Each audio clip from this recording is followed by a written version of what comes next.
This morning, if you are a foodie like myself, we know that the COVID-19 has presented different challenges, and it has also posed a challenge to people in the sense that some are worried about either having food or having safe food. And this particular morning, we want to remind you that Uganda's laws have not been amended to match recent developments in agriculture and technology, such as the commencement of the production of genetically modified organisms. And statutory organizations such as UNBS seem to be more preoccupied while ensuring quality and safety of products meant for the export market. And we know that it's very important for us to consume safe food. But what is safe food? What is safe food? Do you ever ask yourself before you're buying anything, what is safe food for me, you know? And that is why this morning we have David Kabanda to expound more on this particular subject, and he is the Executive Director of Center for Food and Adequate Living Rights. Welcome to Morning at NTV. Thank you very much, and thank you for having me this morning. We are glad to have you. Well, I know that SDG 2 is about ending hunger, achieving food security, and improve nutrition, and also promote sustainable agriculture. And I also want people who are watching us today not to confuse the two. There is food security and food safety. They're a bit different, but they complement each other. Food security, you're worried about having something to eat. Food safety, you're worried about if what you're eating is safe. So this morning, we want to concentrate on food security. Is what you're consuming safe? And actually, I just told you already that sometimes you buy a full pack of chicken and you get home and you're cooking it. The taste is different. You do not understand it. But if you're a foodie like myself, you just eat. So first things first, tell us about the state of food safety in Uganda. Thank you very much.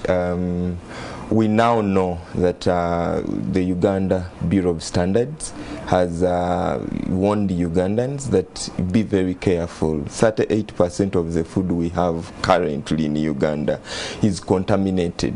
Of course, there is this scientific word, aflatoxins. Aflatoxins, it means that the food was not stored well, and it has molds and everything. Yes. But beyond that, we also know that food generally is contaminated with chemicals, with metal, with too much. So in Uganda, you are very safe if you are cautious about what you buy and what you eat.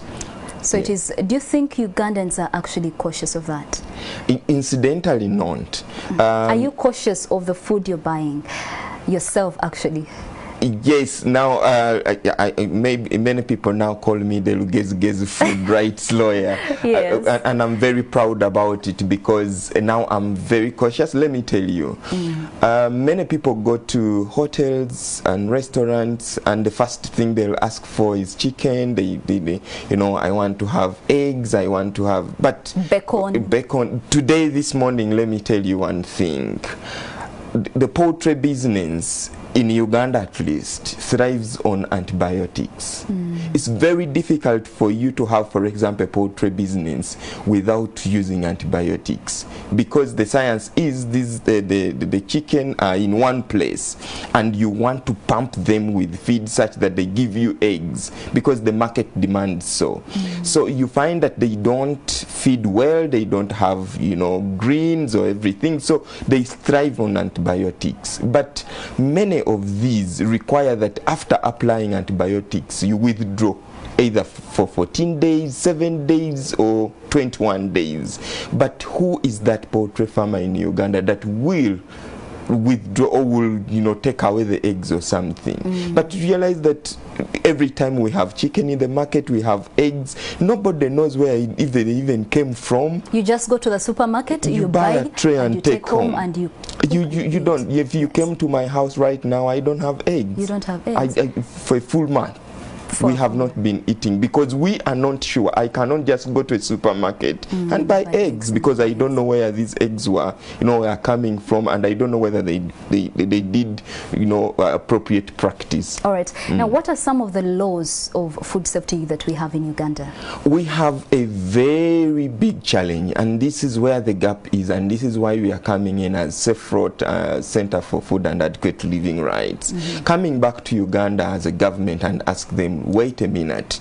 Many people are dying in Uganda prematurely, by the way. Yes. Ladies and gentlemen who are watching us today, you remember that time when you leave your family? We have young families, many of Ugandans are youth and everything. We have a future to have. But one of the things that is killing us is food. Yes. Many people claim that they have ulcers. In fact, you may find it's not even ulcers. These are stomach cancers.